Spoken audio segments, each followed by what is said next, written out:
What is up, y'all? It's DJ Sugar Sack back with my motherfucking homie, and I want to thank you so much for being here, Mr. Staunch TV. Yo, hey, what's up? Very happy to be back, man. I know it's been a while. I did my best to keep up with everything, but hey, here we are. We're back. Yeah, we kind of came to a grinding halt over here for some shit going on in my personal life, but I'm glad that we're back, and I'm glad we can relaunch having you here. Yeah, man, for sure. And I believe everything is good to go, and we are good to go. We're good to go. Solid. Now, for those of you listening on the podcast feed, we are live on Staunch's live feed on YouTube right now, so that is pretty dope. Yeah, man, we're getting fancy tonight. Staunch hooked it up. He said, "You want to up some production value?" And I said, "Hell yeah, man, because I am not technically adept." Yeah, and I just, like, right now, I just finished my little, I don't know, my PSA, if you will, with the King Click over on the Subnoise channel. So I was really hoping to get some people jumping over from that. We'll see what happens, man. Why not do it? If we can simulcast shit, let's do it, right? Absolutely. I say let's grow support for the King Click and the Kings and everything that's going on musically. Yeah, with for these sure. guys. Now I gotta say, definitely that was an awesome stream. I enjoyed it. Thank you. Yeah, it was hectic. Like, I had bullet points I had to hit. You know what I mean? Like, and it's kind of hard to do with 3 guys stoned off their ass. Just it was pretty interesting. They were definitely in some type of jokey mood. Yeah, no, I wasn't ready for Chuck to be going off like that, and it got to the point when I was like looking, I'm like, what did you just say?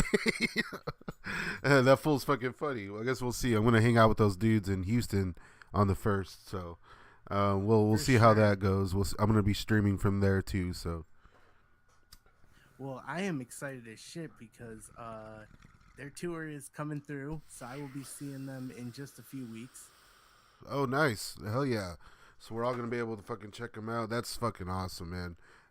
Like I was telling the dudes, it really feels kind of like, I don't know if you got to see KMK back in the day or go to any Subnoise events, but with this tour, it really feels like I'm anxious for the first time in a long time to go to a concert, I understand the pandemic and all that shit may have had something to do with it, but either way, most times I go to a concert, I'm like, oh yeah, I'll go check this out. I'll go to this. I'll go to that. This time I'm like, holy shit, this is like, Subnoise is back, old boy. You know what I mean? It's like, fucking A, I'm looking so much looking forward to it. I'm very excited for that. Hopefully, and it's like the guys were saying, they bring it, they're about repping that hip hop shit. They're not about, rapping over their own vocals, rapping over a CD, which is huge for me because I've only been to a handful of hip hop or rap shows, but every time I've been, that's exactly what it is, and it's pretty disheartening. I don't know if you have any if you have any experiences like that. Definitely, I've seen a few acts where you know that they're just kind of going over the exact CD or MP3 or whatever. Yeah, man. Play back. And it's like, okay, I really wanted to see you perform this shit. Yeah, I know, right? It's like you go see a band and you don't expect that shit to happen. Why? If you're performing, you're performing. Like, come on, man. Like I saw Riff Raff a while back and he was just lip syncing the whole damn time, and I was like, come on, dude. First off, you're Riff Raff. Why are you doing that? But like, was he at least doing some dance moves or something? Nah, man, he couldn't have been less interested to be there. It was insane. It was kind of a letdown. Still a fan though, Well, maybe good music, not such a great live show. I don't know. Yeah. It's funny. I recently came to the complete realization that most of the hip hop or rap I listen to is quote unquote white boy rap or whatever, because I'm a huge Vanilla Ice fan. You know what I'm saying? I love Riff Raff, Kottonmouth Kings, and I was like, oh, okay, maybe I didn't realize the obvious. I don't know, but so to me, it's like I love all that shit. My dream KMK lineup would have Riff Raff in it. That would be interesting. Right. And I'm very happy to be part of this podcast, dude. Like, don't give me too much credit here. Like I've been wanting to do something like this for a while. It's just so much work on the other end of the spectrum that I'm not familiar with. So I very much appreciate you reaching out for me to me to do this stuff, because I do like talking KMK, and tonight we're talking about one of my favorite albums. Absolutely, and it's a pleasure to have you on because I've when I started this shit, it was partially inspired by watching your videos. Oh, fucking A. There's not enough fucking channels or outlets actually talking about KMK, because like I didn't know that that there were separate camps and that there was still new music until I found your videos. Oh, hell And so I yes. was like, there needs to be more of this. I was thinking, especially for people in our age group that were like into it when they were younger and maybe fell off for whatever reason, and for younger kids now. Yeah, no, dude, and it's like that's another thing that I'm very excited about. Is I'm hoping this all kind of catches on again, to some sort of degree. 'Cause I don't know where, I'm not out there. I'm not seeing how big it was. Even back when I was into it, I never really got the full spectrum of how huge it all got, like the whole sub noise thing. And I'm really hoping that people respond very well to this tour and to everything else happening, because that way they stick around, man. Like I'm just so stoked. It's cool to see a label from my youth like come back and kick ass, I wanted to ask you, since we're talking about coming back and kicking ass, you made a video talking about not only talking to Brad X, but that he has some music in the works. Apparently so, man. It's like I said in a few live streams. And by the way, I do a lot of the KMK Chronicle live streams aside from the episodes, and I'm working on snipping out a bunch of those because people always ask me to. So I'm going to be doing that. But as I said in like some of the live streams, it's like, I really feel like I'm bothering the dude, like because I hit him up at least once every couple of weeks, like, hey bro, I'm off the next few days if you have time to chat. And he's like, yeah, man, I'm out of town. I'm here for a week. I'll hit you up. And then, so I wait and I hit him up, and, he hasn't responded to me for a while, which I figured would happen. It's all good. You know what I'm saying? I don't hold shit against anybody. Why would the guy want to break the big news on my platform when he can go somewhere else, So I get it.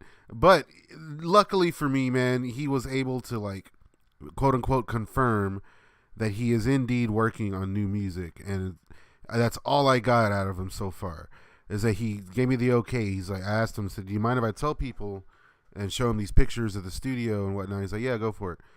And so he's for sure working on stuff, man.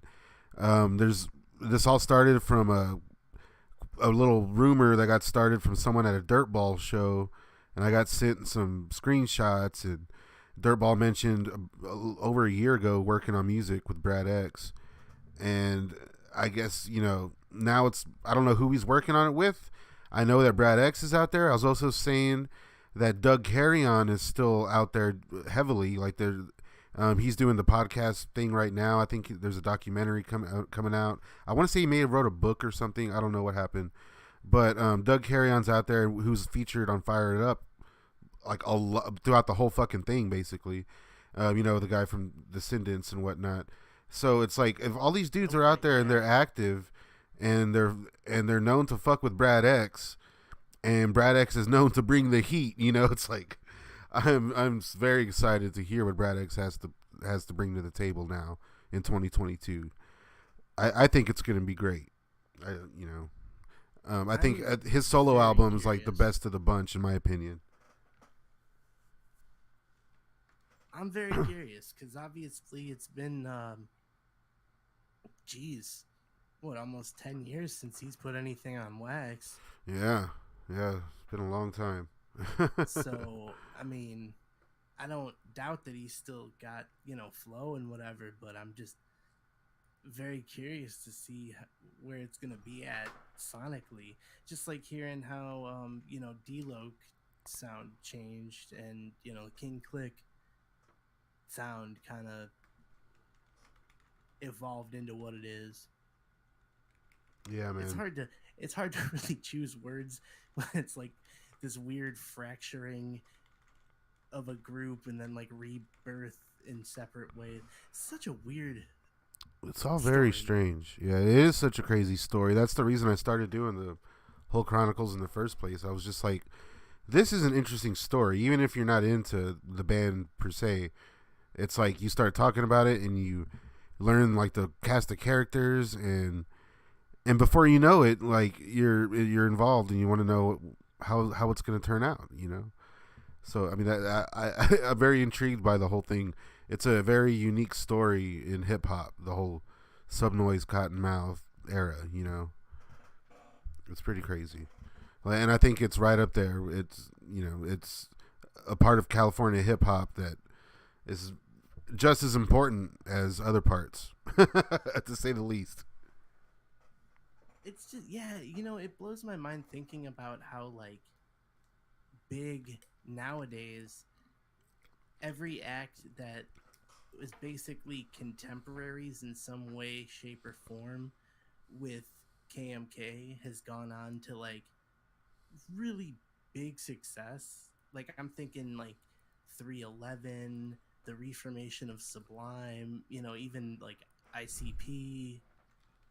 Yeah, all of those groups have like really gone on to this thing, and like just with KMK it came to a screeching halt, and like now everybody's trying to pick up the pieces, and it sucks. I know. Yeah, it's like I think I'm coming to the realization that we're probably never gonna get like a solid regrouping or anything like that from all the guys, which I guess has always been obvious. It's just like stay positive, you know what I mean? I'll be honest. I think it could happen. Yeah. There's only one way it possibly could, and that's if Joe and Joey book it. Oh, okay, yeah. I can see it. Yeah, definitely that route. Like, that's definitely, like, if it's ever going to happen, that's how. And I keep saying, the only way it's going to happen is if we keep supporting the Kottonmouth Kings that are around. But it's like, I think that if it does happen, I honestly don't think they're going to even try to fuck with D-Loc, sadly. I don't think that they're even going to try going that route at this point. And then in turn be called something different. Maybe the Kottonmouth with the C. I don't know who owns that now or something, It's just like, and it's like, do we want that, I don't know. Then also too, like what, at least I know back when everything was kind of falling apart, and I know you revisited some of this in your videos, so definitely go check out Sanch's videos for more in-depth reviews of everything. But X and Zinger were the center of the falling out, I thought. Yeah. And so for sure. that to me, at least unless they've somehow made peace quietly, that also seems to be lines in the sand there too. Yes. Yeah. Yeah, because even Zinger's talking clearly, what's that? Zinger's clearly involved with the King Click camp. Yeah, for sure. And I don't know, and it's like, yeah, how cool is everybody if everyone could be totally tight and still not want to work together, So, oh man, it's a big mess. You know what? You and I, why don't we just sit here with our fingers crossed that maybe they'll all have a Glenn Danzig, Jerry only realization that they'll all make more money together.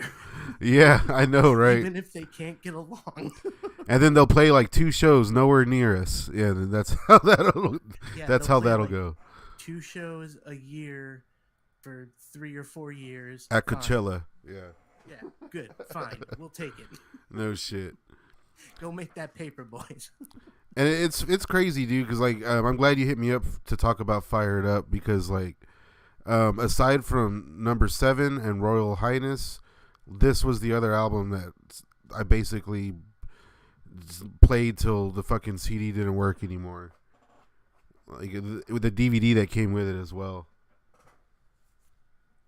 Yeah, this is definitely like, I feel like at this point they had solidified that sound that they nailed down with Royal Highness and Rolling Stone. But then this is kind of the end of that sound as well. Yeah, Because it yeah, for kind of sure. starts to change on, was it like Coast to Coast, I think is next up, maybe? I think it is. I could be wrong, but I think so. Yeah, I might be off on that. You guys have a lot of fucking a lot in the catalog, so hard Yeah, to keep them no. all straight. I gotta hit wiki every time I'm going to figure Or out which actually, I think number episode's 7 next. was after this, right? Was number 7? Oh yeah, you Yeah. know what? I think you're right. Whichever one, yes, I think you're right. Either way, both of those had a departure in sound from Fire It Up, and Yeah. Coast to Coast definitely more so, because like number 7 was more. I feel like it leaned a bit more hip hop, and then Coast to Coast kind of got more like club banger Yeah, for type sure. songs, you know. Yeah, for sure. And then Fire It Up as well had a, from what I remember, it had a good amount of like punk stuff in it. Well, because again, Yeah, like I think. Doug Carrion's all over this motherfucker, so it's cool to hear him and Lou Dog getting down, doing the punk thing for this album, which is a different, kind of a different sound overall as the other punk stuff, if you ask me. But I don't know. I guess we'll get It, to it. We'll get to that. yeah, I think, you know, as one more general note going off of that, I think it's just like, I want to say it's maybe more of a polished sound, whereas Yeah, some of like the last two releases prior to this were a little more raw in the yeah, production. Still most definitely. clean, but you know, a little more polished in this case here. So yeah, first, not really song, it's the intro, Underground Movement. It's a kind of cool intro. Um, Yeah, I like the long fade in for the Fire It Up bass line. That works really well, which is surprising because it's such a simple bass line. It repeats a lot, yeah, yeah, it's for but the sure. fade in really works with like the talking and stuff. Yeah, and it's like a lot of Cottonmouth King stuff starts off with like a long rant, you know, from someone kind of just, I don't know, like in this case I think it's D-Loc, right? I think he's just talking Yeah, about how we've been around for a while and things are happening and you know all this stuff. So it's like that kind of comes, it kind of becomes kind of played out after a while, if you ask me. Start like doing that well, whole thing. maybe this is when that trope really begins of like, we've been in this game. Yeah, for sure. But I think it all leads up to probably one of my favorite openers on any KMK album. Cause It's a real strong track right here. yeah, so I like Richter's the first verse. Like is like, oh shit, okay, this is what this album is. Like Cottonmouth didn't really lose anything by leaving Capitol overall and whatnot. Because if I'm not mistaken, this is when they first went fully independent, right? If I'm not mistaken, like Yeah, I think you're right. I think maybe Capitol may have been like a, what's the word I'm looking for, a distributor or something maybe, but I don't think this was. I think this is the first one that was like fully sub noise. Yeah, that sounds right because I think this is about that same time, a little bit after like ICP had switched to that same model of like releasing through Psychopathic and distributing through Yes. a major label, but for distribution only. So I think that would make sense timing wise. That would fall into place, you know, within a few years after that. Yeah. No shit. Yes, I think that's definitely the story because, as I said, like when this album came out, I was just like way into it, and this is like, I mean, I played the shit out. You remember the DVD that came with it with like all the videos, and it was like the first time we saw like all the kind of lower rent, kind of cheaper looking sub noise videos and stuff. I'm gonna be honest here. I didn't have the CD. I had Okay. a burnt copy because I was a broke kid. Well, my roommate got all of this shit, and so like I got to get it all brand new, just because I was there, you know. I guess I should say sorry, guys. Hey, give me 1 second, buddy. Yeah, no problem.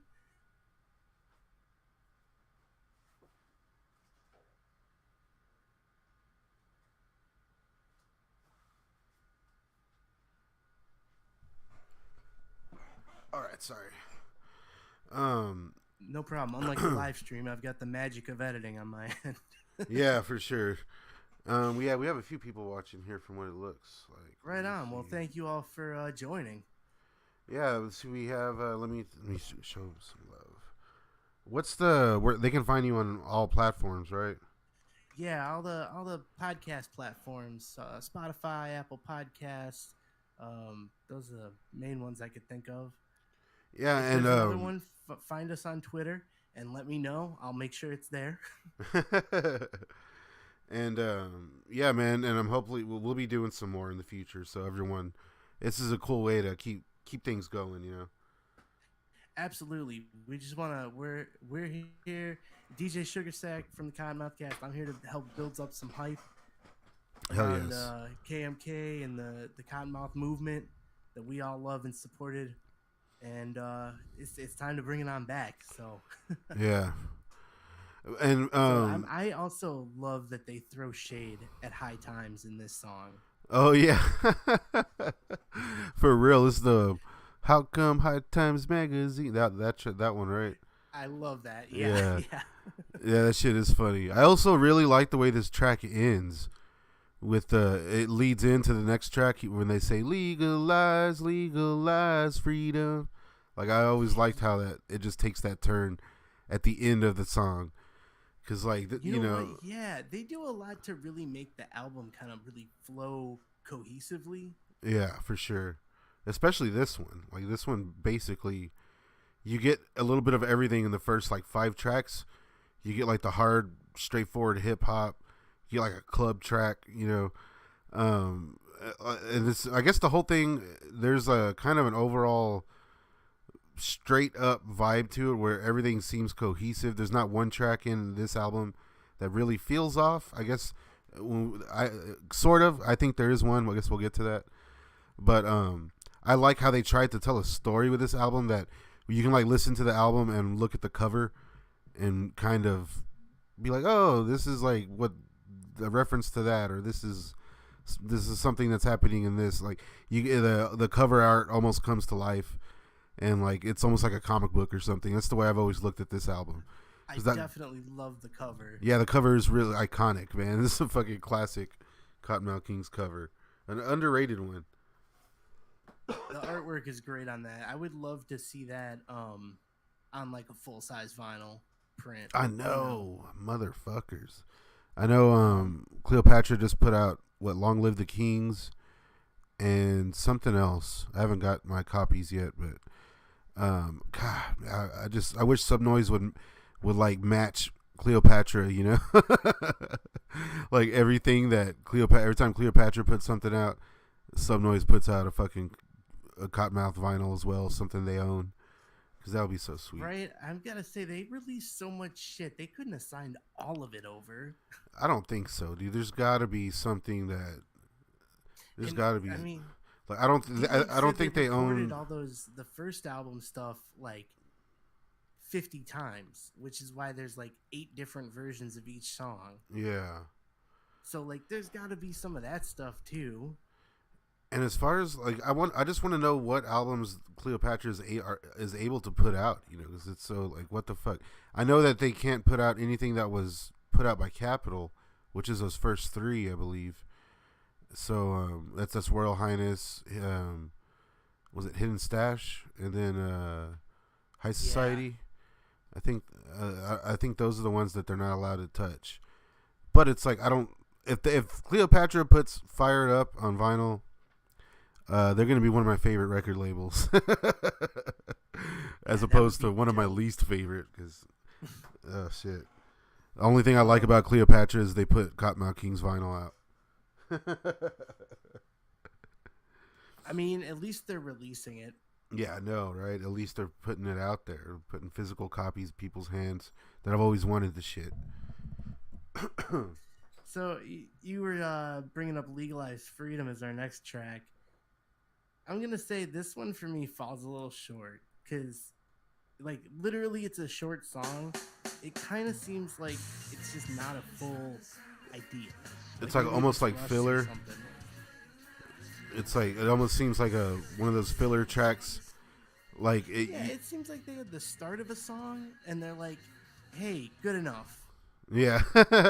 It may as well have had like their basketball coach like, "Where do you get some weed up in this?" Like talking over it. You know what I mean? It's basically one of those like one of those little whatever filler things like. And I guess I guess it is what it is. I remember hearing that live, seeing them go into like a little legalized freedom, little I guess little rant. I don't know. Whenever I saw them live, and it was like that track actually being played live, so it was something. I guess I don't think anyone's like legalized freedom is my favorite KMK track. I hope not. Like, Although, hey, if you like it, cool. yeah. Now the next song I like a lot, "In the House." In the House. Yeah, that's what I was talking about. Like, that's a pretty good club track. I think it may be one of their better. I think if that's the track I'm thinking of. Yeah, I mean it's got like the G funk. Yeah. It's It a works total. so well. It's literally like a party song. Yeah, and it works so well for what Richter and Loke have going back and forth, like their classic back and forth interplay. Yeah, and it's definitely like you put out a real best of Kottonmouth Kings. That track should probably be on there just because of how well put together it is. Like I think it has some of Richter's cleanest on point vocals, where you don't really hear that specific tone from Richter that you hear on this track.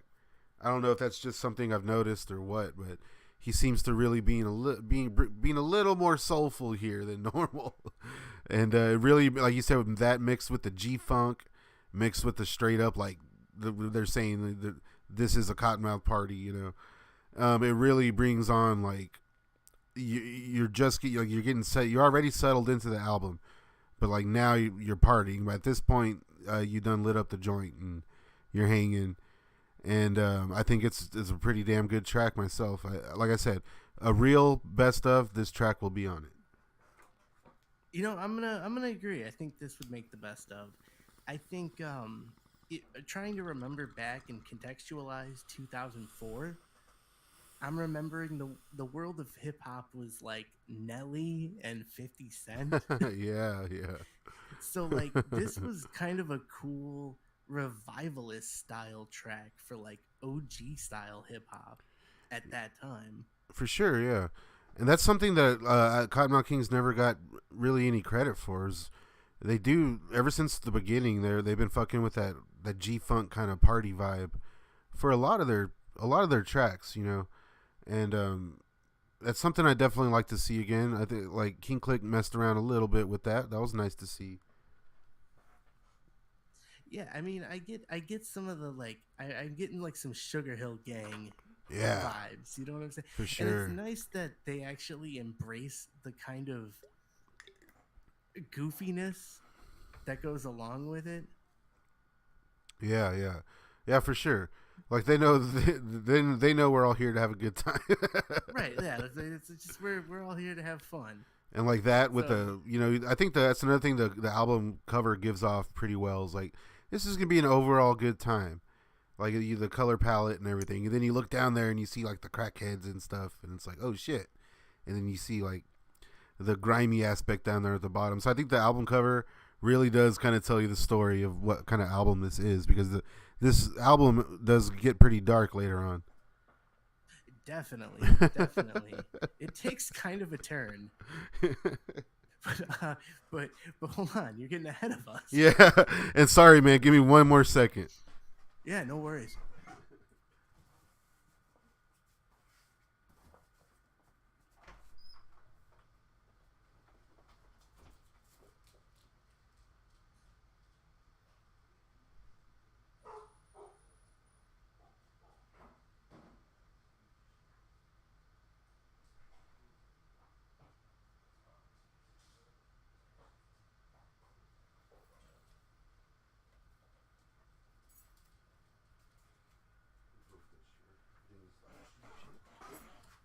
All right, man. My bad.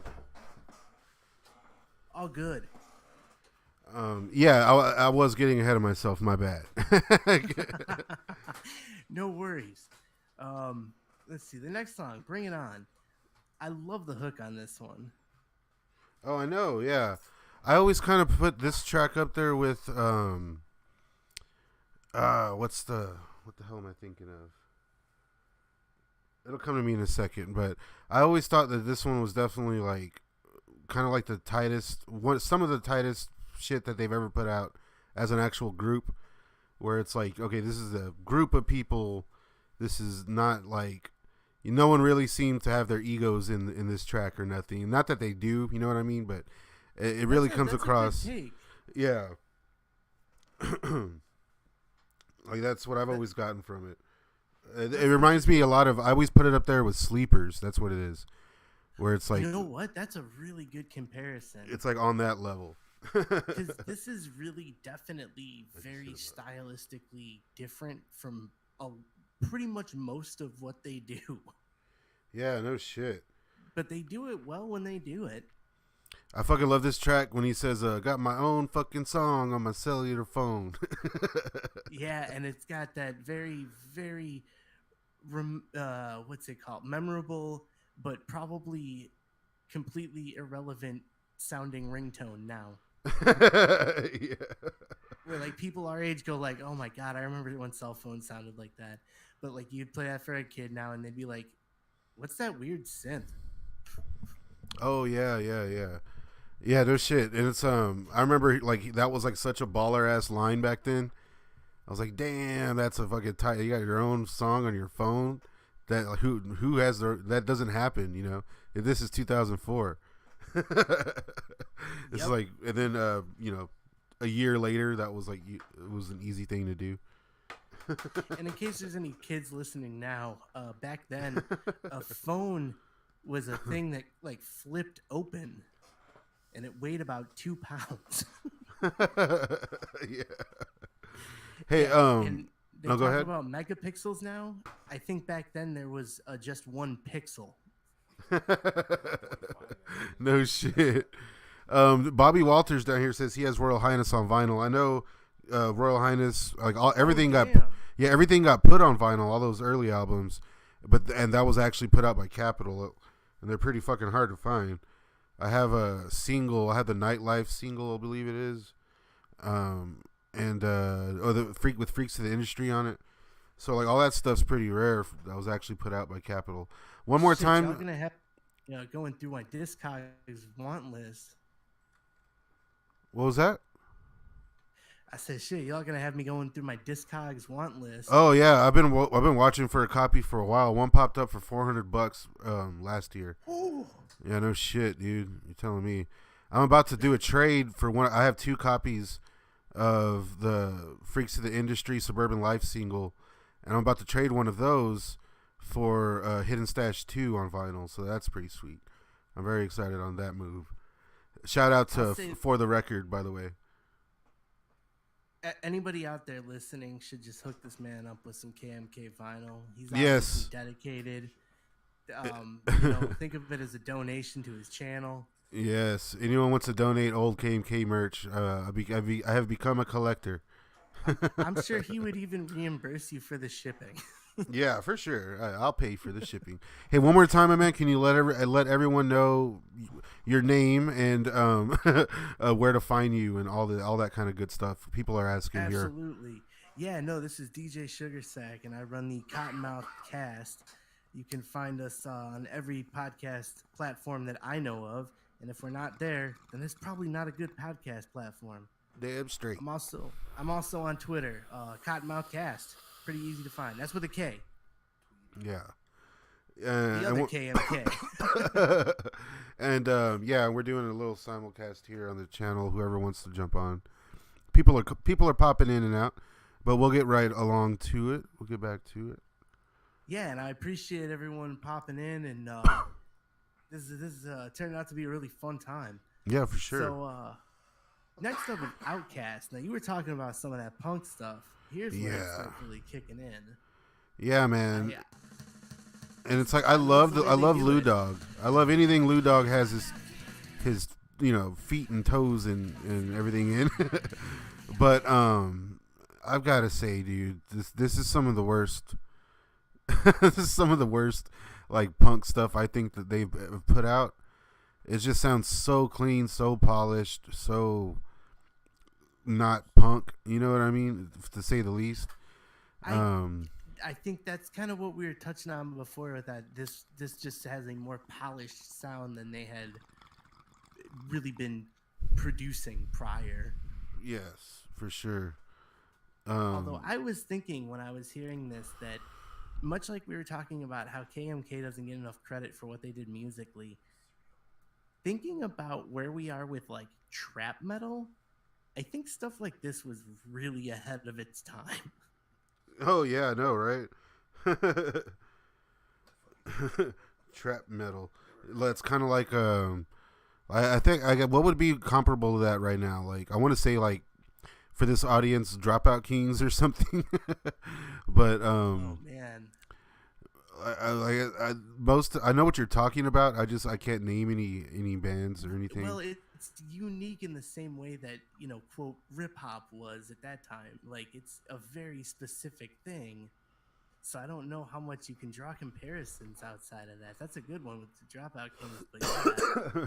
But, like, I think it was very ahead of its time and probably more influential than a lot of people give it credit for.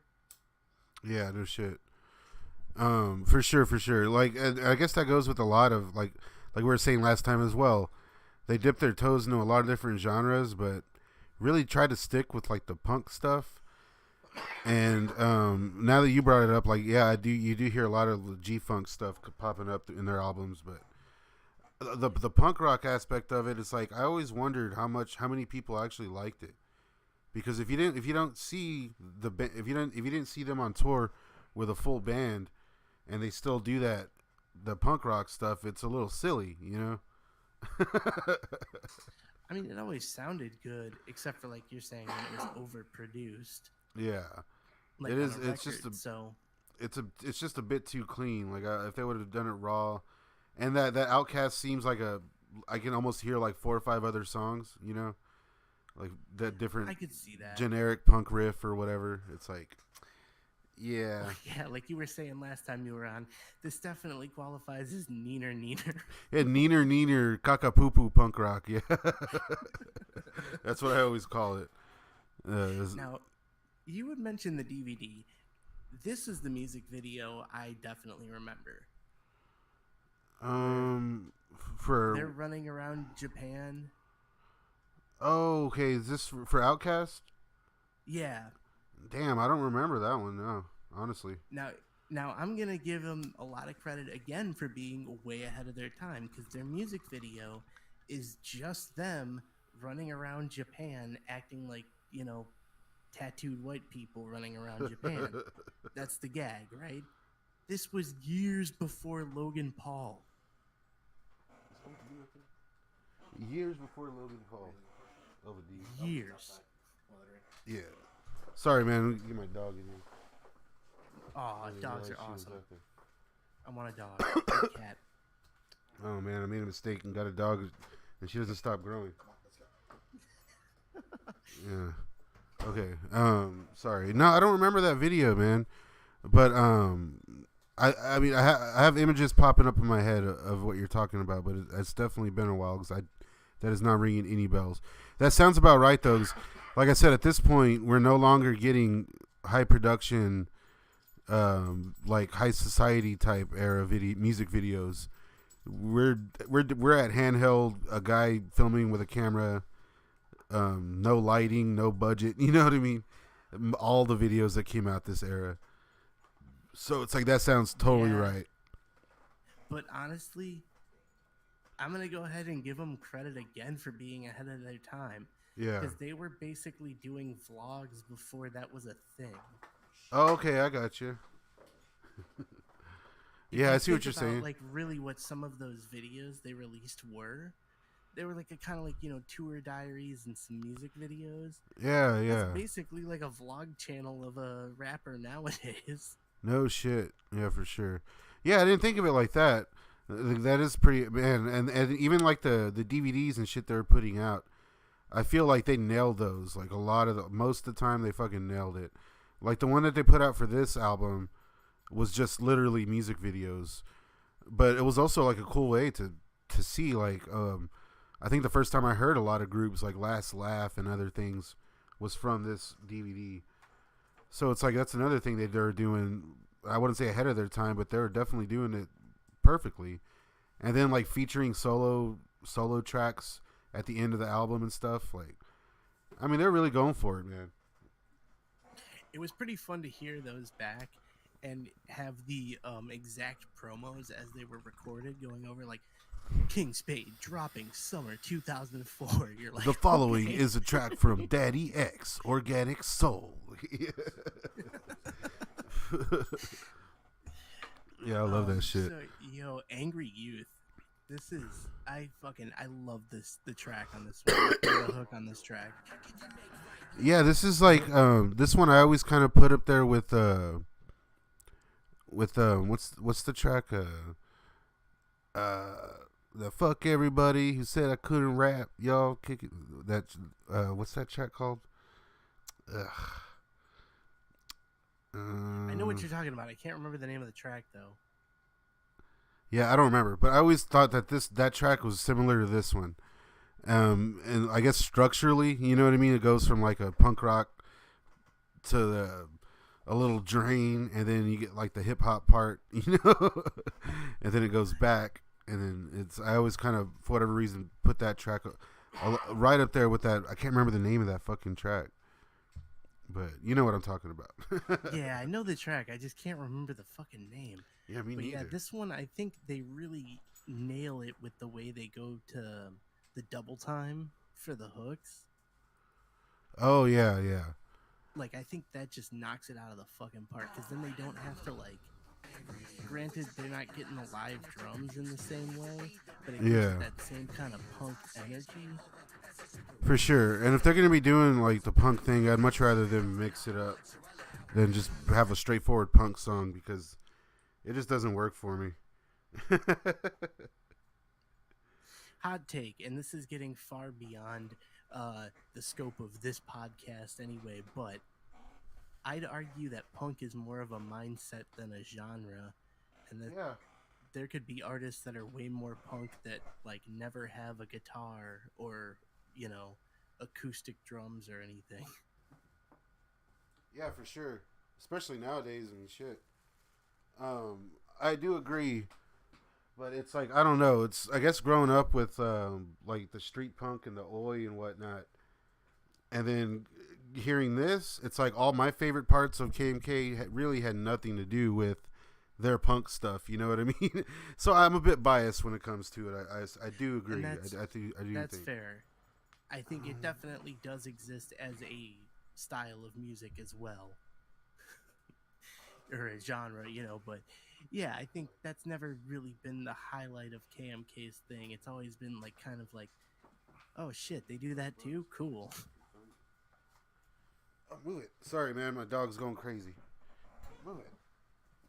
God damn it. It's alright, as long as your dog's alright. I don't want any dogs hurt on the podcast. It's a big cow. Okay. Give me just 1 second, man. Apologies. All good as long as all the pets are okay. My cat just came to say hi to me, so can only assume she's also hot as fuck, because it is hot as fuck here. Now, anybody else in the stream right now? I'm smoking up on some shit. What is this? I got some sizzleberry right here. If y'all got anything, let's light it up together. This is how I normally do my shit.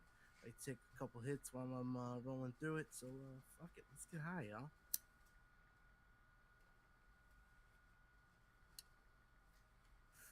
And I'm also really hoping that I can say that and have my lighter flicking and not get my homie Staunch demonetized or taken down or anything. No, you're good, man. I think like the algorithm hates me because I'll be smoking on my live streams and shit. So I'm pretty much screwed either way. It's all I good. see you put like fucking Joe Pesci over and some shit. Yeah, I'll cover it up with Joe Pesci sometimes, but honestly forgot to do that. I found that Joe Pesci head when I was doing a movie review, and then I saved it on my computer, and then now I can't find it anywhere on Google. So, like, as far as I know, I'm the only guy with that Joe Pesci head. Damn it, you're gonna have to screenshot it, cut it out. No, I don't know. All right, so we got some people here. I'm gonna get to the chat real quick before we get. Hell yeah, let's do it. Let's see. Oh, Danger Guitar Mods, good to have you. I have a lot of people watching. Awesome, appreciate it. You see, you already got. Okay, we've already got there. Lynn Adeline says they were scaring Japanese people. Let's see. Yeah, okay, Piece I of remember. Yeah. A lot of people are gearing up to go to the King Click.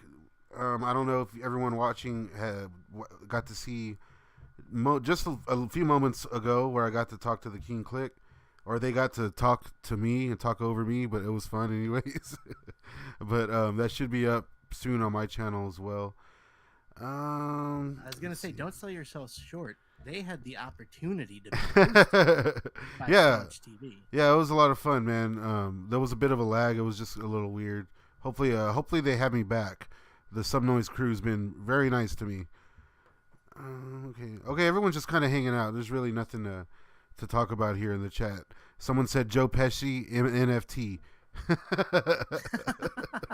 Well, whenever Staunch launches the NFT line, maybe it'll be a Staunch Kottonmouth Kast collaboration NFT. There you go, man. Let's fucking do it. Hey, for one Ethereum, I'll do a lot of things. Yeah, so Angry Youth, I do, man, I cannot remember the name of that. Full Throttle, right? That's the track. There we go. I do put Full Throttle right up there with Angry Youth. For whatever reason, I always equate those two. I don't know why, but it's kind of like how I put Sleepers with Bring It On. It's like that always sticks in my head for some reason. Like, now that you're making those pairings, I'm totally seeing it. I think, honestly, they found a formula, and hey, can't knock them. Yeah, no shit. I know at a certain point they were putting out like more than an album every year. Yeah, for sure.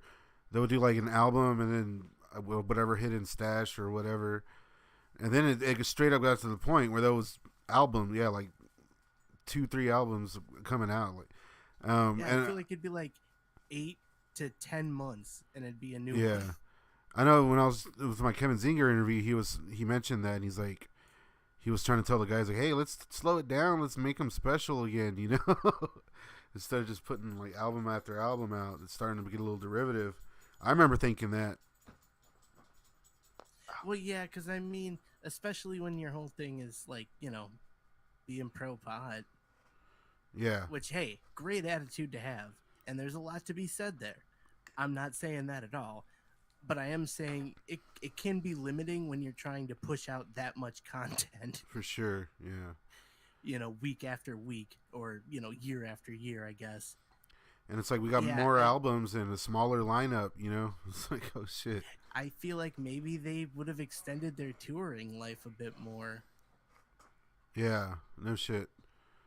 I don't know. It'd be interesting to, like, somehow go back and just pay closer attention to all that as it was happening, because... man, I just, it all felt like one day it was over, Yeah, I don't know. It was so weird because it was like one day you could get KMK shirts at every mall in the area, and then like next thing you know, Zinger and X had a fight. I read on Fago Lovers, and then like KMK is gone. Yep. Like, what the hell happened? Things got pretty dark. As in with the next track, I believe, right? It's the next one. Yeah, right. I mean, The Deal. This is such a departure for them. I know. I mean, I was trying to think back. Did they have really any narrative songs before this one? Aside from some Big of their Hoss, fucking maybe. songs, like Big Hoss, and Yeah, and that's really just the necessity of like having a feature who's actually in jail yeah, no shit for sure. or prison, I should say. And I think the closest they got before that was like with tracks like Freaks of the Industry or Pimp Twist, where they're just talking about like fucking all these different bitches and passing them along. Or whatever, It's like Yeah, there's some that's a pretty continuity there, I loose guess. narrative. But I It's a guess loose it narrative. works. But yeah, Yourself swear this too, one's but definitely like a fun little story time with Kottonmouth Kings about them doing a very very sketchy drug deal. yeah, and the thing is, it doesn't even appear like nobody ever makes it seem like it was a super lucrative one to Okay, cool. begin with. What was that?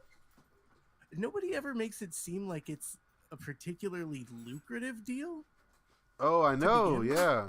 It's not like, hey, we're gonna make $300,000. No, this is just like, Peace out. I don't know. I guess we're gonna get some burgers after. Yeah. No shit, man.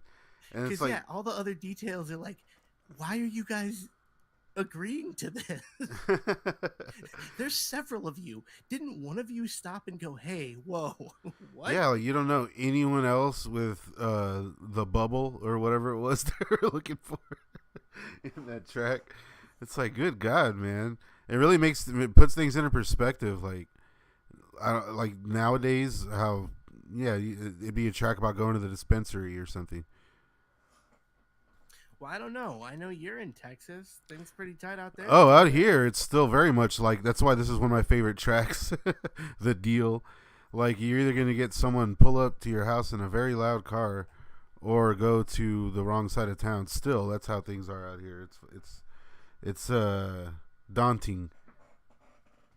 Oof. It is what it is, I suppose. That's why I wish like more of these groups like King Click or even Cottonmouth Kings, whatever. Wish they still focus on the legalization part because it's not legal. I know. We got it in less than half the states. Yeah. I'm lucky it's, not. It I'm gonna stop myself before I say too much about my location. But Yeah. I will say this: we definitely need to get every state legalized or federally legal.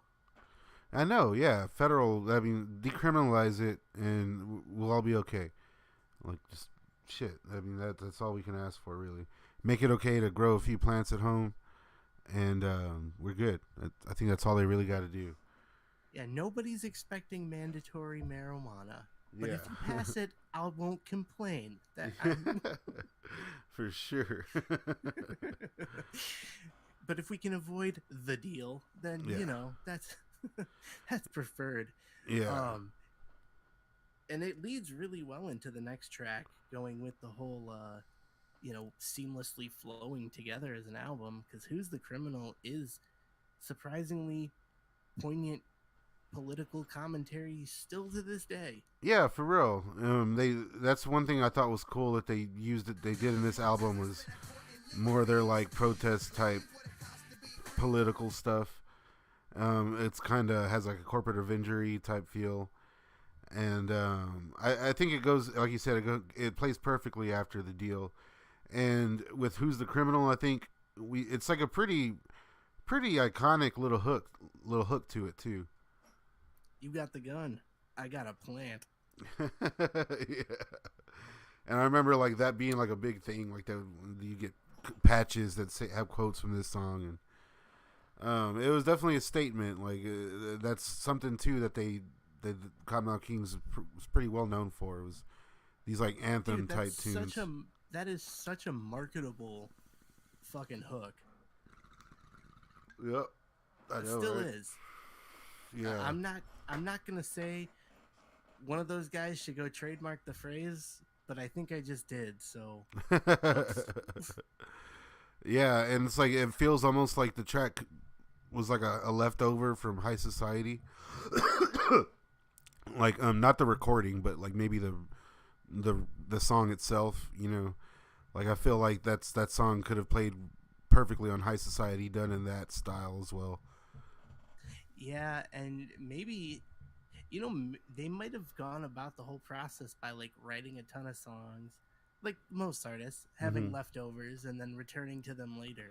So it would be interesting to see like which one of these songs potentially was like recorded in the sessions for Rolling Stone or Yeah, Royal Highness yeah, and for ended up, sure. or like Hidden Stash, and then ended up like, okay, that's not going to work for that album. And then, like, later on they circle back, hey, that shit would be fire if we do this to the hook or whatever. Yeah, I guess it feels. I guess I made that like equation because the politically kind of charged nature of this song, you know.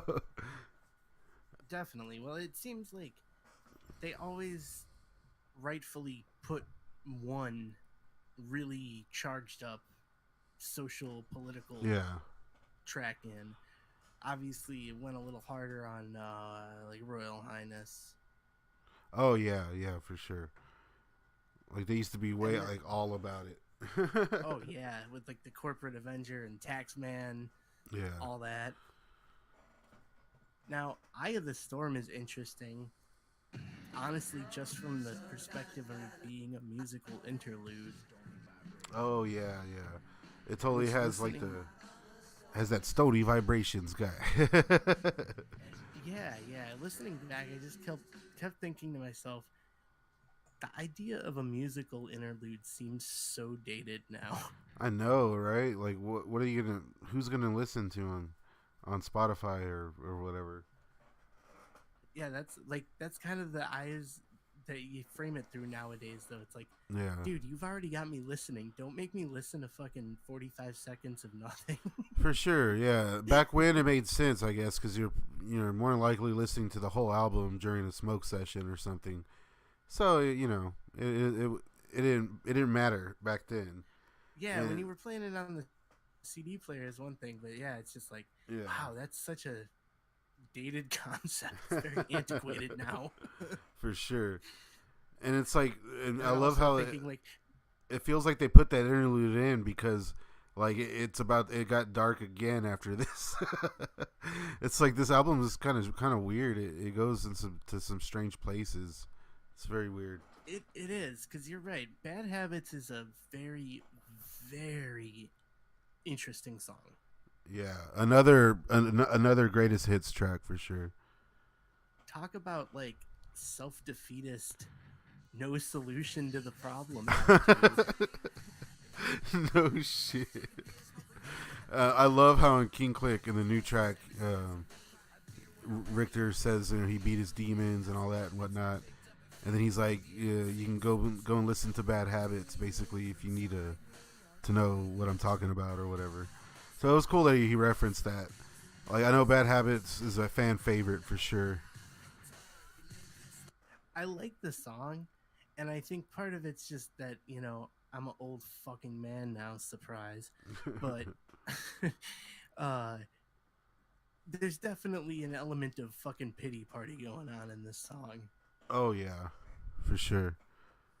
Yeah, and it's like I don't think that's something that like I guess any group should be putting out there.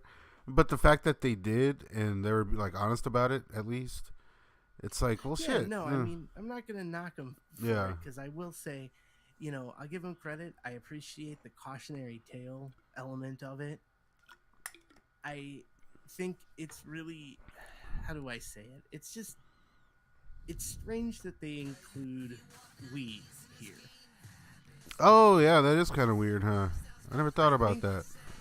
I think it does deserve to be in the conversation, to be fair. Oh yeah, But I feel like it's not on par with the other shit. I think it's just strange to include it in this song, given not only the band, but just the other songs. Yeah, yeah, yeah. I know, right?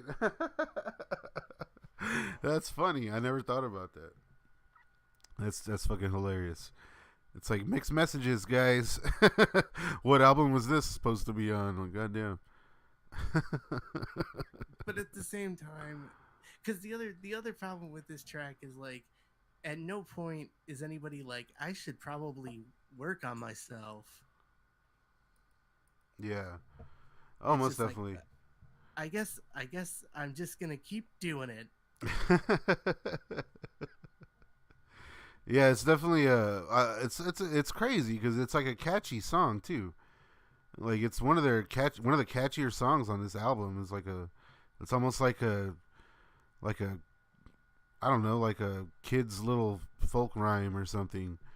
Like it has It that is, and feel to it. I guess my issue with it now that I'm talking through it out loud is that like either be upset about it or have it be a party, but Yeah. don't make it both. Yeah, most definitely. It is kind of weird, dude. I never put that together. I don't know if they ever did that again. You know, not, like I don't. Yeah, because I feel like they went a little too hard to make it like a nod your head track, Yeah. where it just kind of makes it in this weird space where you're like, am I supposed to feel bad for these guys? Or are we still drinking? I'm not sure. Or What's it's like, going are they on. trying to like relate to us? They're trying to like, is this a? They're trying to say like, hey, we're all the same. Like we have the same problems as you guys. Like what? Like it Yeah, is kind of weird. don't even try that. We know you guys got paid at this time. I But do like the track though. It's surprisingly catchy. I like the video. It's like a weird down tone to the whole to anything to do with Bad Habits. I mean, I'll be honest. Anything that has acoustic guitar, I'm usually pretty interested. Like Nice. if it's outside of the realm of like folk music, Yeah. like stuff where acoustic guitar doesn't normally go in, I'm like, huh, okay, you've piqued my interest. Oh yeah. Yeah, it is a cool. So Musically, it is pretty tight too. and I'll be completely honest. I wouldn't normally I breeze through a lot of these songs because it's really hard to get nitpicky because there's not too much to be nitpicky about. Yeah, for sure. So if I have to asterisk my being pedantic about bad habits, now it does lead perfectly into Johnny's Got a Problem. Yeah, it does, right? Shit. And I definitely really love Johnny's Got a Problem I mean, because it's hard to say, right? Because it's almost like another punk track, although it is a cover. Um, it's like it definitely is feels. this one really a cover? Holy shit. Johnny's Got a Problem is it's a DI song. Yeah. Oh shit. Okay. Yeah, and Well, I'm a so noob. it kind of makes me feel like okay, this sounds like another Kottonmouth Kings punk song, but then it's like, wait a minute, it's a cover. So it's like, who? It makes me really question this isn't the whole neener neener punk rock thing. It's like, well, it's a DI cover. Like, Well, I goddamn. mean, does that come down to the the performance, or is that like a commentary on the writing? You think? Yeah, I don't know, man. It's hard to say, because I mean, when it comes down to it, I mean, there's really nothing wrong with that whole sound that they're doing, it being clean and all that. It, that's a sound on its own. I mean, that's like the whole Epitaph kind of feel. The ultra clean, everything sounds perfect. I mean, these guys really weren't doing nothing too different, I guess. So I don't know why it all just doesn't sit well with me. I don't know what it is. I think. I think. Hear me out on this one. You and I are about the same age. Mm-hmm. I think we're just crotchety old men. I guess so, yeah. Because even when I was younger, I was like in punk bands and stuff, and I would listen to this and be like, "Oh my god!" Like I can't like listen. This is not none of Cottonmouth King's stuff was ever on my punk mixtapes or nothing. You know what I mean? So for whatever reason, but then again, neither was a lot of West Coast stuff, West Coast punk. So maybe that's it. It's like the whole era of punk rock just wasn't my thing. I don't know. But maybe I am a grumpy old man because I'm not doubting that either. Hey, it could be a combination of a lot of things. It's just the more I do podcasts. I hear myself, and I'm like, oh fuck.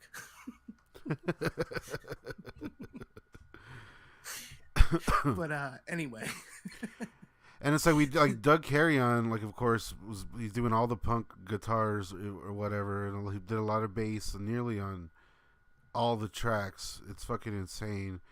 And then we have Josh Freese as well, did drums on one track on this album, which I thought was pretty sweet. So it's like you do have like some legit heavy hitters.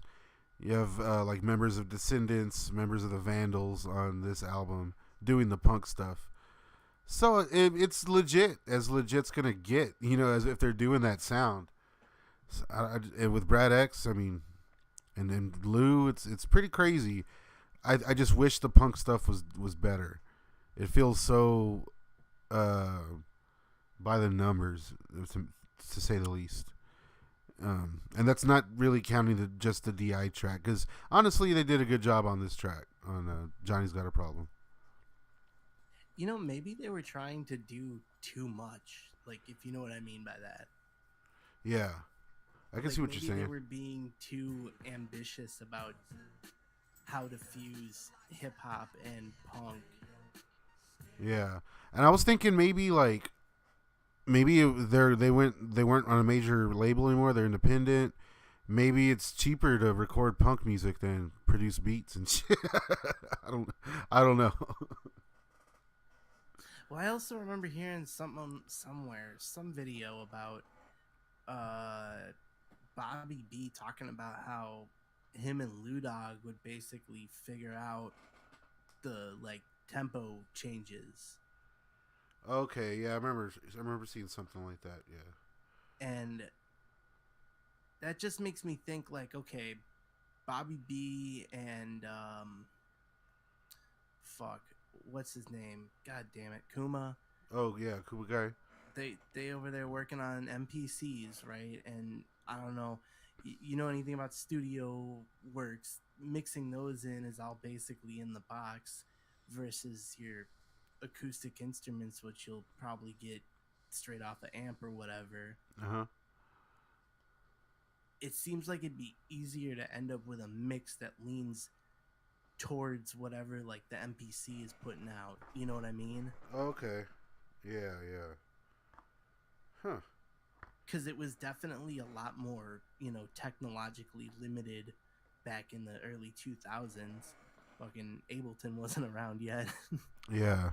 No shit. Yeah, because this album does indeed, like, whether or not it's a punk track or one of their other tracks, it all has like a cohesive feel, style. It really does. It's crazy. It seems like that's not something that's easy to do. No, they've got the consistency down by this point, and they've really nailed down like what the signature sound is.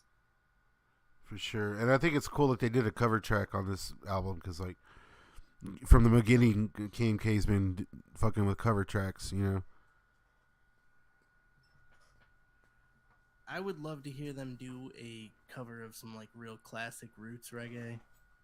Oh yeah, that'd be sweet. That'd be interesting. It would be like a la Sublime, but Lifestyles. Fucking love the funkiness on this beat. I always like that track. Oh yeah. Okay, I remember this one.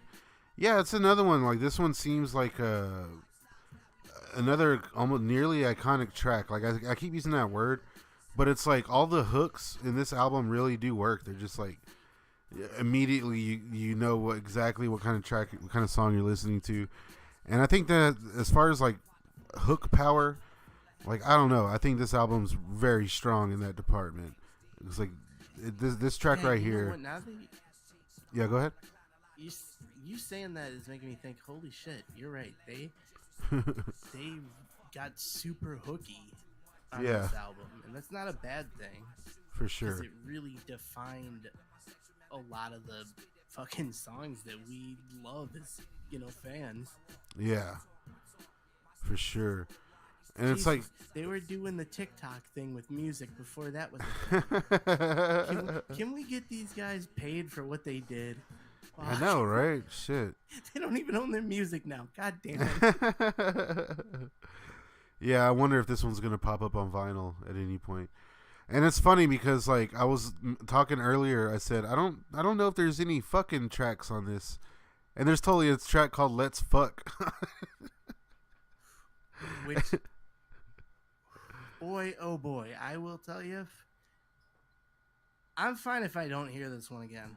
I don't like a lot of their like sex songs because there just seems kind of dirt. I don't want to hear a bunch of guys talking about like doing nasty things and shit. It's just kind of grosses me out. Um, but I do like Take a Bath. That's probably my favorite one. I'm not much for these tracks really. Like, I think the thing that gets me about this one is the hook. It's just like X starts like doing that kind of singing thing. I don't remember. Context, I'm trying to he's find like, it. tonight, yeah. Oh yeah. And like with the context of the song, it's just like, okay, this is too much for my ears. Yeah, it is kind of weird, right? Like I think if there's one track that on the album, this one I forgot about this one, dude. I forgot about this track. This one I can definitely do without. Like, you know, we can just pretend it doesn't exist. Yeah, I forgot this one too, and I think next time I play it, skip. Yeah, for sure. Like that's not my jam at all. But it's fine. That's the first one that I would skip. Yeah, for sure. Even the interlude can stay. Yeah, for sure. Now, Down for the Crown. I like this one. It's not great. Actually, kind of filler, but it's not bad. Yeah, like the beat's pretty cool. I dig that beat. I feel like there's probably more potential there than they let on, but yeah, you're right. It's a good little tune. Definitely. Yeah, it's fun. It's enjoyable. Leave Us Alone. I think the punk sound is a little better here. Let me see, which one was that? Leave Us Alone. Oh yeah. See, yeah, this track sounds like it could have easily been on like you know, like one of those Vans compilations or something, or like Totally. or like on some fucking BMX video game or something. Like it sounds like a legit one of those songs. It's definitely better than the rest of the punk stuff on the album. I do agree with that.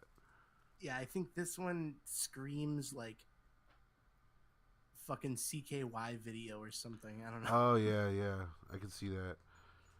Yeah, it's like, you know, if they're going for that punk vibe. Obviously, that's what they're going for. This whole fucking on this whole album, and I always wonder like if they ever did shows where it was just the punk stuff. Like that always intrigued me. Like, did they ever do a show where they didn't play where they didn't have like a DJ, you know, or whatever, and they just went on as like a punk band? Because that would have been pretty cool to see like a full set of that. Which I'm curious if they ever did that. Bobby B ever call in sick? Yeah, right. I should have asked Richter that. But yeah, that's something I've always been curious about because they definitely have enough tracks to do that.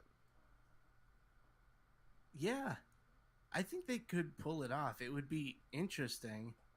Now, watching a punk band that would resort to essentially, not resort, but boil down to essentially, you know, 4 vocalists and a drummer would be rather interesting. Yeah. I mean, it'd be almost like what D-Lo's doing now, just, you know. It'd be like the MCs. most extreme barbershop group ever. Yeah, no shit. That's fucking funny. Hey. But I do like this track though. It's almost a filler track though. Yeah, I mean, it seems like kind of by this album, the later halves of the albums tend to like kind of start falling apart. Whenever what? The Like starting with this album, the second half of the albums kind of start falling apart. Oh yeah, Like I the see what first you're half saying. of all Yeah. of them are strong, but the second half, not as much. Yeah, man, and it seems like I was saying, they're putting a lot of albums out. It's like I feel like they're working They're on a front whole bunch loading of them. shit. You know, they're working on a bunch of stuff and they're piecing things together and kind of like saving the better stuff. Or that's what the vibe I get at least. Definitely, the best songs are within the first like 8, Yeah, for and then the sure. next like 10 to 12, mixed bag. Yeah, they Um, should have saved like Bad Habits or something for later. you're done. I love it. Take 1. Actually, take 3. Yeah, I dig this track too. This one's just kind of nostalgic. It's like I mean, it's short, but it's like perfect for what it is. yeah, and like D-Lo still plays this song live, and there's a lot of energy behind it. It's like D-Lo's song, you know. The whole For "you're sure. done." That makes sense. That's totally his thing. Yeah. You're done. Now, it was Skunk One. You've been talking about like basically sister songs for all these songs. Yeah. This one reminds me of Coffee Shop. Okay. Yeah. Yeah. For sure. Yeah. What Like is that? it's Why is totally that? solid track. It's got like this kind of disorienting beat going on. Yeah. Yeah. It's like it's not really like a beat that's on par with the rest of the album. It's a little more Yeah, like and there's trip like some hoppy. weird effects. Yeah. Kind of spacey in a way.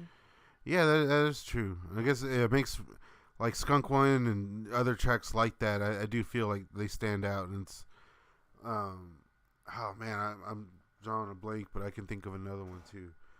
But it's like it's those tracks that almost feel like this could have been like a filler track, like a little interlude or something, almost, but it wasn't. Yeah, they were waiting to do a mashup on the next hidden stash. That's why No they were shit. making the songs so similar. Yeah, man. And it's, this track, I forgot about Skunk One. This is a cool tune. This is like one of their more original sounding ones on this album for sure.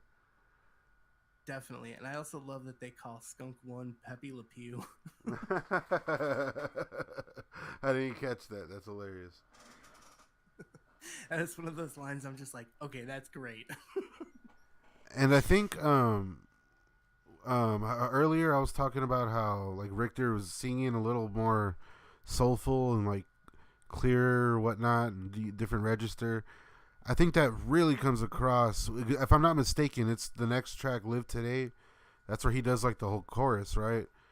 Where he's talking Yeah. about if you blaze your own trail, then you don't have to follow, and Yeah. like I think his vocals are like probably some of the best they've been on this track on "Live Today." Yeah, definitely. I like the positive energy. Yeah, It for works sure. really well. Especially like you were saying, there's a lot of darkness on this album, so like kind of leading into the end of it with some positivity is nice. For sure. It'd And be I like if they think, ended it with fucking if they ended it with Bad Habits or something. or The Deal. Yeah. It's the last song. They die. Oh my god. Yeah. I think in Live Today, this is one of X's best verses. Okay.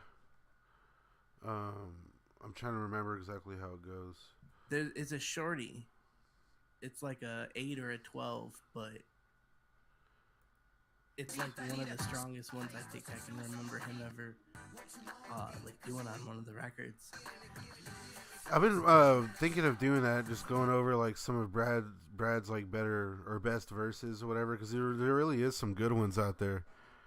And it's like he'll say some stuff that's kind of cheesy, but his like his delivery and everything, it's fucking, it all makes sense. It's so cool. And that's the thing is like most of the time his verses were never the ones that I thought were the ones to really pay too much attention to. Yeah, me too. Yeah, it's crazy. So every once in a while there's ones like this one where you go, "Oh shit." Yeah, man. Like I think the older I got, the more I appreciated Brad's whole overall vibe and everything. 'Cause I remember when I was younger, I was like, he's like an older guy hanging out with the young guys, you know. And now that I'm older, I'm like, oh, okay, he was like the best overall musician in the whole bunch. He was like the mastermind, like fucking Brad X, you know. Now that I'm older, I'm like, that dirty motherfucker. Live for Today, I think, is a underrated track. Like, people don't ever really give it any love. Agreed. Now, if they ever did get like a quote unquote classic lineup show together, I would really hope to see this one on there. Oh, I know, yeah. That would just be tight to see with the whole fucking shebang.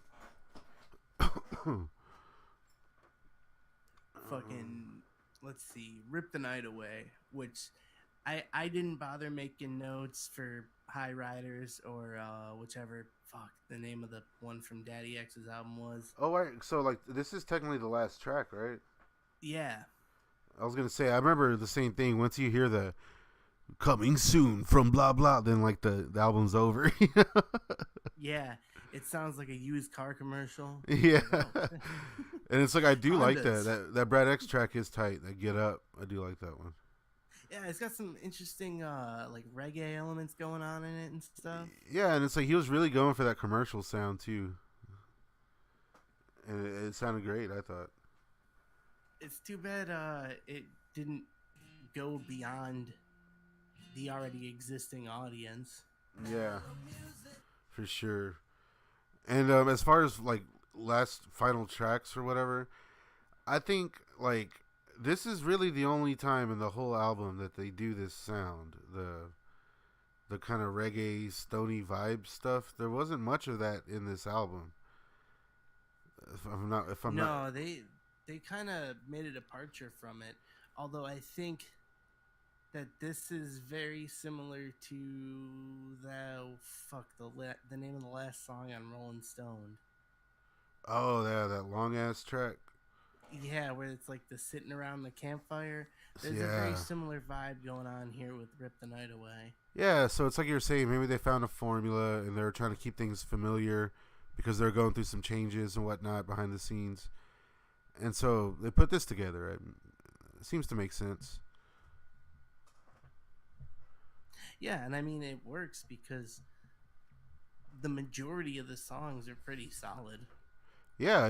This album really does hold together. Like, honestly, aside from that fuck song, like I could stomach the rest of it for sure. Like multiple times. Like I've heard this album so many times. Yeah, I totally would still put this one on for like a nice smoke sesh. Yeah, for sure. It still holds Still up. got the vibes. It's still like I think this is one of their classic albums. It's right up there with, if you're talking classic Kottonmouth Kings, like this one. I believe I still kind of see it as a little underrated. Like every time you see fans talking about their favorite albums, whatever, you rarely see like anyone being like, "Oh, Fire It Up's like their best album," you know. Like no one really makes that case, but it is a great album. It's easy for it to get overshadowed by like Royal Highness, Hidden Stash, Rolling Stoned. Yeah, because that trio of albums in succession is like so fucking strong. For sure. And of course, it's hard to follow that up. And this is a solid follow up, but it's hard to say, you know, even subjectively, that Fire It Up is better than any of those three albums. Not saying that it's worse. Yeah, for sure. But I don't think it's better, so it's hard to make an impact when you've got those three, you know. Yeah. And it seems like they're going for a serviceable approach. Like I said, they're trying to make sure all the fans were saw to. And at the same time, like they went to some strange places, so you got to hand it to them for still going for it, for really, because like I'm sure things must have been a little crazy to go from the group who was like, you know, had videos on MTV and all that, and then to go from that to literally rapping about how you don't have a budget for videos and how like MTV won't play you no more and shit. You know, it's they're holding it down, man. They wore it on their sleeve, and I think in a lot of ways that's what this album is.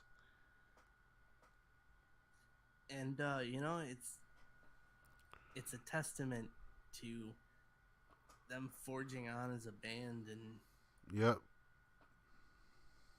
creating that legacy that you know, I'm trying to preserve in podcast form, and I know you're trying to preserve in all means by in video form. Yep. Yeah, man. It's all worth, you know, preserving and overlooking because like I said earlier, it's just a very interesting part of hip hop in general and rap and the West Coast portions of it, and it's all very interesting. It's all relevant, and I'm happy to be doing my part. I'm doing my part. Yeah, it's a part of music history, a very niche part, Yeah, but it deserves to be talked about. for sure, most definitely. So I'm glad you're doing the thing, and I'm glad you're here doing the thing on my little dog Yeah, and man. pony show. Just let me know next time, and we'll make it happen. We'll get it going, dude. And if Some Noise has me back on their platform, I'll always be repping this podcast. So Oh man, thank you so much. I appreciate the support and all the love you show me on your channel. yeah, man, for sure. Well, let's do it again. Just let me know. Absolutely. So it's been an absolute pleasure, and thank you to all of your fans who tuned in for the live stream. Yeah, man. There is quite a few people here.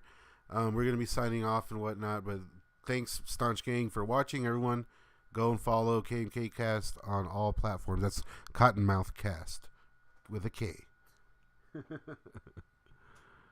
Absolutely. Thank you so much.